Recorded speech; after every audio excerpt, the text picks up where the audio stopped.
Hey, good morning everybody. Today I'm going to show you how to make date squares. This is another holiday recipe for Christmas, because if you make these all the time, well, you better hope you got stretchy pants for Christmas, okay?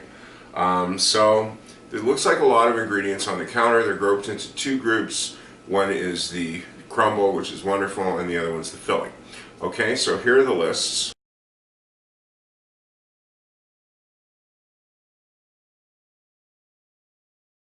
And first thing you're going to want to do is, I've got this lovely casserole dish I received as a gift, which is really nice. And I'm going to heat up the oven to 350 Fahrenheit and then get working on the dates to start off. Now before you do anything, you got to get your dates ready.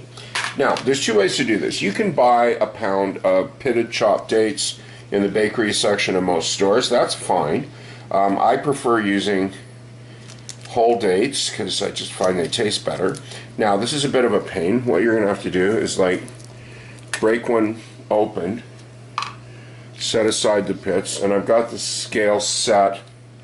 I tiered it before I started to set it to 0 grams, and I'm going to methodically tear out the pit out of each date. Now depending on what kind of dates you buy, some are softer than others, some are stickier. If you find your gloves totally get gummed up, don't just rinse them with some cold water, dry them off with a paper towel. Okay, so 453 grams, close enough. I'm going to start chopping those up. If they're really sticky, you may need to rinse your knife blade a couple of times so you can chop them. These do not need to be really finely chopped because they're sort of going to stew in the saucepan. I just like to give them a rough chop. So all those are chopped up, and I'll get those going in the pan. So I got the flour, the oats, brown sugar. Before I start cutting the butter in, I'm just going to hijack a little piece off the corner, probably about a tablespoon, to put that in with the date mixture. Don't forget the baking powder. Yeah, I'm kind of lax with this. I probably should get a measuring spoon, but I know that's about a teaspoon, so if it's a little bit more, a little bit less, it's not going to affect the recipe.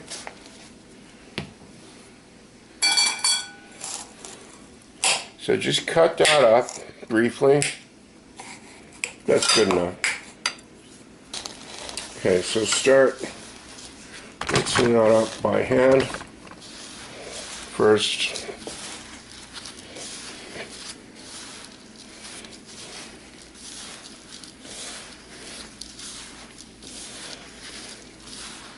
Now, I don't have anything against sifters per se.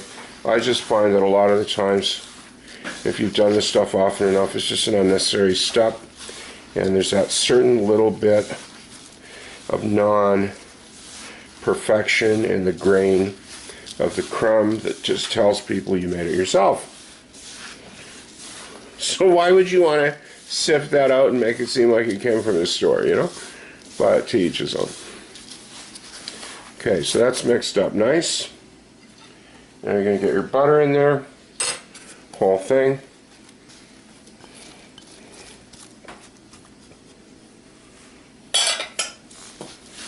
Toss it to coat it.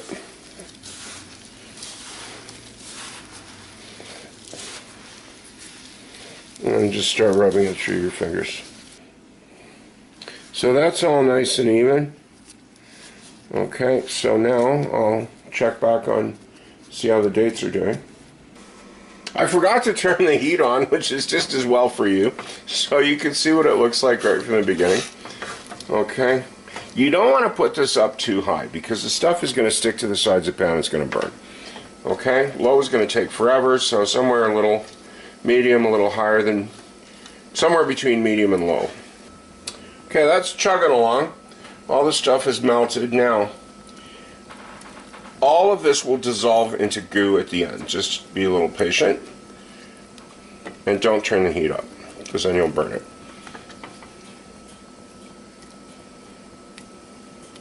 If you're planning to use vanilla extract, which is optional, put it in at the end when it's totally cooled.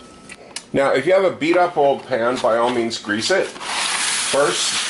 And if you have a lovely new pan, like I have, just make sure that your parchment cut way too long. You'll understand in a minute. Because when you take it out, you want to have something at the end to grab it by. Now, the reason they tell you to grease the pan, and that was a demonstration, is that if you don't, that will drive you crazy. Now, I'm not starting a new stick of butter for this. You can do that. I'm just going to put a dab of oil on the bottom, or more than a dab, that's fine. Spread that around a bit, and then press it out with the paper, and the paper will tend to stay put. More.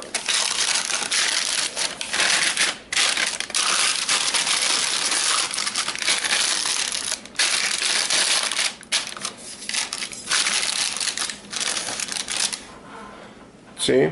Now, the reason you're doing this is if you've ever been to the hospital, and I know that sounds like an odd thing to say in a baking video, and you were transferred on a stretcher, this is what you're going to be doing with the date squares at the end.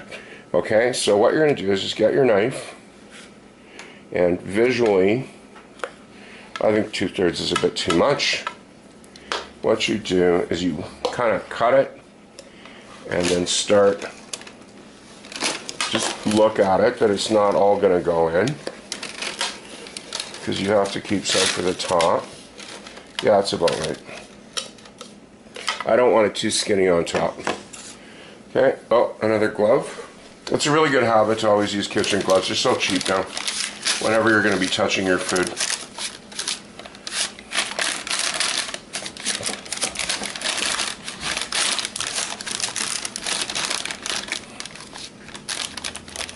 Now, so this is, again, practice.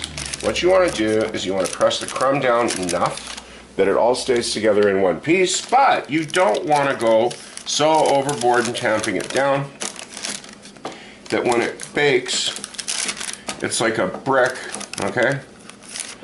And it's unpleasant to eat. Okay, you want it that it sort of breaks apart in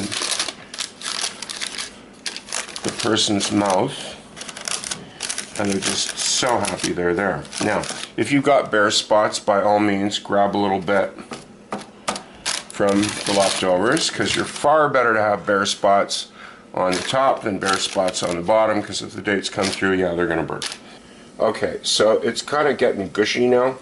So what you can do is you can either keep stirring it and watching it, or you can help it along, because the stuff does have to cool before you can put them in the oven. And just basically get a piece there with your spatula and push down on it. Now, if you notice, it's kind of dissolved into the goo. So you can get another piece, get a big piece so it shows. And see how I'm kind of mashing that in there? See, those were hard as a rock before, and now they're just literally dissolving into the syrup, which is great. So just keep working that with a spatula. So we're nearly done now. Now, see, again, this is how you make stuff personal. Alright, if you want to like press out every piece of date in there, go ahead. If you want chunks to give it a little bit of character, you can decide when you're going to stop cooking it. So you can still personalize this dish, right? And if you're wondering what those big white chunks are, that's fiber. Okay? So as far as Christmas baking is concerned, this stuff is nearly a vegetable. Well, not quite, but you know what I mean. Yeah, I'm going to just stop now, because it's got that lovely, lovely consistency. And if I keep going, it's at low heat right now. And if I keep going, it's just going to burn. So let's just stop there and turn the heat off and let it cool down. I do have some vanilla extract left. I know this stuff is so expensive now that, like I said, if you don't have any, don't worry about it. Just don't put it in. Okay, so you want this cool enough that it's not going to melt your crumble prematurely before it goes in the oven, but you don't want it so cold that you can't spread it. So it's kind of Goldilocks stuff, right? Just kind of turn that out. Yeah, it's still steaming a little bit. It's a little cool in here today. Baking always turns out better in a cool kitchen, I found. So just take your spatula and cover everywhere. Yeah, and don't neglect the corners unless you plan to eat them all yourself. Start sprinkling it on like you were putting like grated cheese on something. This does not get pressed down. And if you're going to, do it the least amount possible. You should have no clumps in your crumble. So it should go on fairly easily. If you try to use a spatula, it will not work. It will clump and pick up the filling and it'll just be a mess. Again, don't forget your corners. There you go. Okay, so that's going to pop in the oven at 350. Now, you can even it out lightly with your fingertips, but try not to press down. Okay, good. That's going to go in the oven for at least 35 to 40 minutes. At least 35, depending on how hot your oven runs, 40. I usually pull it out 37 for good luck. It's just a good color. Let's set that on the stove carefully. Okay, when you can hear them, they're too hot to cut or move. Okay, that's a good rule of thumb. It's still sizzling away. So this is cooled off enough now that I can actually touch the pan. It's still warm. So now you're going to do your stretcher lift here. Pick it up from the sides, just carry it over. Now what you're going to do is pull the paper back, let it cool off completely before you think of cutting it. Okay, because if not, it's just going to break up and be nasty and whatnot. So this is more than cooled. Now it's still warm, which is good because you want to slice them warm if you can. So just get a cutting board.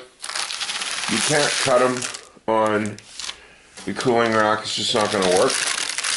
Now, what you do want to do is cut them right on the paper though. This is the tricky bit because it's very tempting to start cutting off small pieces, but then they're going to start to crumble. What you do is just start in the middle, approximately.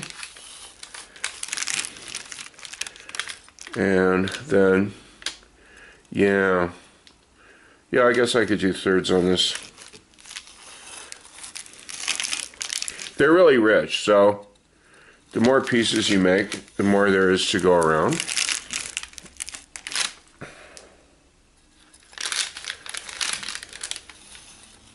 And these are really funny because people always do that, like, oh no, that piece is too big. And then they're like vacuuming them up off the plate, which is fun to watch. Okay.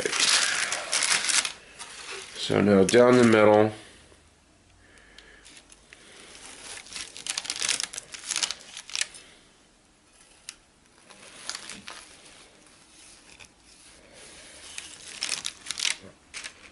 Now, if you really want to get cute about this, yeah, I'll do this in thirds, because that way they're more like kind of giveaway pieces, because if you're bringing them to a party or a workplace, you want to make sure that like everybody gets some.